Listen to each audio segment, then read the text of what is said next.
sûr, hein, mais la plupart du temps, ce sont les hommes qui ont été très traumatisés, ils ont été abusés dans le passé, pendant qu'ils étaient jeunes, que ce soit par quelqu'un de proche ou de loin, et souvent ces derniers, à cause des problèmes psychiques, mentaux, ils se sont mis dans une peau de revanche. Sans le savoir, sans le faire exprès, ils prennent une position et cette position cause du mal et du tort à une nouvelle génération. Et généralement, ce sont eux qui récidivisent encore et encore sur des jeunes femmes, sur des jeunes enfants. Mais nous avons une problématique. Pourquoi on n'en parle pas tant dans les familles? Pourquoi ce n'est pas si exposé? Généralement, ça devrait être un mal qui doit être exposé. Qu'en pensez-vous, s'il vous plaît? Vous savez, j'étais en train de refaire des recherches et je me suis dit, mais pourquoi les gens ou des enfants abusés ne peuvent ou ont du mal à s'exprimer? Écoutez, vous allez tantôt savoir, selon les recherches que j'ai faites, que ces derniers étaient souvent menacés. Ils étaient menacés par leurs prédateurs.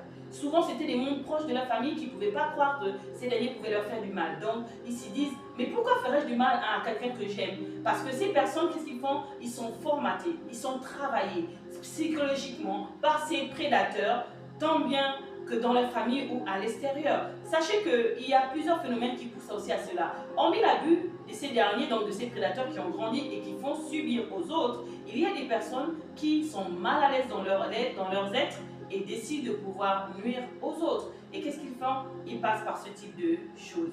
Vous savez, souvent on dit que ce sont des personnes qui sont faibles d'esprit. Parfois pas. Il y a des personnes aussi, si on parle dans le cadre spirituel, qui ont été touchées par le monde spirituel. Ça peut être des esprits qui les animent parce que ce sont des esprits qui se transmettent de génération en génération. Et souvent, ces derniers sont très impactés par ce phénomène. Que dire? Que faire pour aider ces derniers? Il faut déjà essayer de pouvoir définir et savoir comment reconnaître ces pédophiles. Comment reconnaître ces prédateurs dans les familles, autour de nous, au quotidien. Ils ont tendance, ces derniers, un des critères à... Où va-t-on aujourd'hui avec ce qui se passe? Que faut-il faire pour changer cela? Que faut-il faire pour améliorer les conditions? Il faut sensibiliser, il faut parler, il faut devenir le meilleur et la meilleure amie de son enfant. Il y a des enfants qui vont chercher refuge à l'extérieur parce que leurs parents sont incompris. Quand vos enfants vous parlent, écoutez d'abord, ça fait quoi si vous écoutez un peu? J'ai aimé le film de Mel Gibson où il montrait qu'il a dénoncé ce genre de choses. Aux États-Unis, c'est très fréquent des parents qui abusent de leurs enfants dans les familles. On a le témoignage même de Joyce Meyer qui nous a parlé de son grand témoignage.